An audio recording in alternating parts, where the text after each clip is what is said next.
নিরাপদে ব্যবসা বাণিজ্য করতে পারে, নিরাপদে চাকরি বাকরি করতে পারে। সেই জন্য আইন শৃঙ্খলা ব্যবস্থাকে কঠোর হস্তে নিয়ন্ত্রণ করতে হবে। আমাদেরকে জনগণের তখনই ভাগ্যের পরিবর্তন হবে। আমরা দেখেছি বিগত স্বৈরাচারের সময় কিভাবে এই দেশের জনগণের সম্পদ লুটপাট করে বিদেশে পাচার করে দেওয়া হয়েছিল। আমরা যে সকল পরিকল্পনা আপনাদেরকে বললাম, এগুলো আমরা তখনই বাস্তবায়ন করতে পারবো এবং এইসব পরিকল্পনা জনগণের ভাগ্যের পরিবর্তন তখনই করতে পারবে যখন আমরা এই যে দুর্নীতির লাগাম টেনে ধরতে পারবো, তখনই আমরা এইসব পরিকল্পনা বাস্তবায়ন করতে পারবো। এবং এই সকল পরিকল্পনা বাস্তবায়ন করতে হলে জনগণের জন্য আইন শৃঙ্খলা ব্যবস্থা কঠোর হস্তে নিয়ন্ত্রণ করতে হলে, দুর্নীতির লাগাম টেনে ধরতে হলে, প্রিয় ভাই বোনেরা, আপনাদেরকে আগামী 12 তারিখে ধানের শীষকে নির্বাচিত করতে হবে। কারণ যে পরিকল্পনার কথাগুলো আপনাদের সামনে আমি তুলে ধরলাম, এই পরিকল্পনাগুলো হচ্ছে ধানের শীষের পরিকল্পনা। আমরা অতীতেও দেখেছি যে ধানের শীষ যতবার দেশ পরিচালনার সুযোগ পেয়েছে, সেই শহীদ রাষ্ট্রপতি জিয়াউর রহমানের সময় দেখেছি, সেই দেশনেত্রী খালেদা জিয়ার সময় দেখেছি যে মানুষের ভাগ্যের পরিবর্তন ধীরে ধীরে হয়েছে।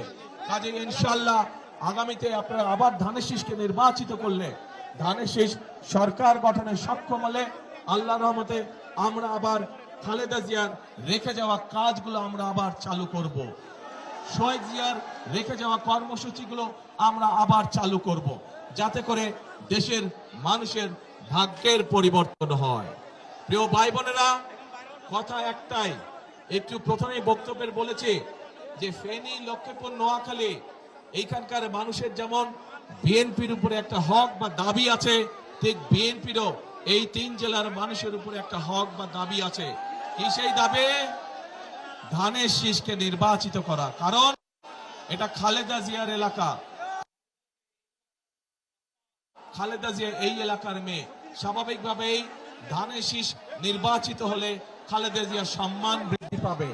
এবং আমি মনে করি এই এলাকার মুরব্বী সহ, মা বোনেরা সহ, তরুণ যুবক সহ, তরুণরা সহ সকলেই তাদের এলাকার সন্তান খালেদা জিয়ার সম্মান আসমানের উপরে তুলে ধরবে ইনশাআল্লাহ। প্রিয় ভাই বোনেরা, আসুন 12 তারিখে আমরা গণতন্ত্রকে পুনঃপ্রতিষ্ঠিত করি। কারণ গণতন্ত্র যদি পুনঃপ্রতিষ্ঠিত থাকে, যদি আপনার নির্বাচিত জনপ্রতিনিধি থাকে, তাহলেই একমাত্র এলাকার সমস্যার সমাধান করা ধরে সারা বাংলাদেশের কোথাও কোন। এবং যেহেতু সত্যিকার অর্থে জনগণের প্রতিনিধি ছিল না, সে কারণেই দেশের আজকে এই অবস্থা। আমরা দেখেছি কিছু সংখ্যক মানুষের ভাগ্যের পরিবর্তন হয়েছে, কিন্তু 98% মানুষের ভাগ্যের কোনো পরিবর্তন হয়নি। আমাদের কাজ হচ্ছে গ্রামের, দেশের খেটে খাওয়া মানুষের ভাগ্যের পরিবর্তন করা।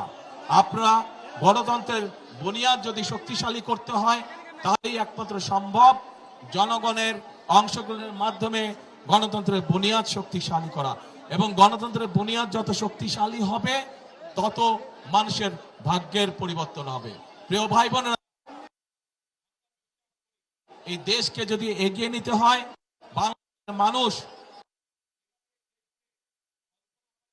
বাংলাদেশের মানুষ তাদের সামনে এই দেশের সম্পর্কে যে প্রত্যাশা, সেই প্রত্যাশা তখন বিশ্বাস করি আমরা সকলে যদি ঐক্যবদ্ধ থাকি, তাহলেই একমাত্র সম্ভব বাংলাদেশের প্রত্যাশিত বাংলাদেশকে গড়ে তোলা। এবং সেই প্রত্যাশিত বাংলাদেশ গড়ে তুলতে হলে আপনাদের সকলের সহযোগিতা প্রয়োজন। আপনাদের সহযোগিতাই একমাত্র বাংলাদেশ গড়ে দিতে। সেজন্যই আমি সবসময় একটি কথা বলি, করব কাজ, কাজ গড়ব দেশ, সবার আগে বাংলাদেশ। আবার বলি, করব কাজ, সবার আগে। ভোটের দিন কখন যাবেন ভোট দিতে? কি ভাইরা, কখন যাবেন ভোটের দিন? এইবার ভোটের দিন যারা যারা তাহাজ্জুদ পড়েন না, তাহাজ্জুদের ওয়াক্তে উঠতে হবে। যারা পড়েন তাহাজ্জুদ ঠিক আছে, তারা তো পড়েনি, তাহাজ্জুদ ঘরে পড়ে আর যার যার ভোট কেন্দ্রে যাবেন, ভোট কেন্দ্রে গিয়ে ওখানে ভোট কেন্দ্রের সামনে ফজরের জামাত নামাজ আদায় করবেন জামাতে করে।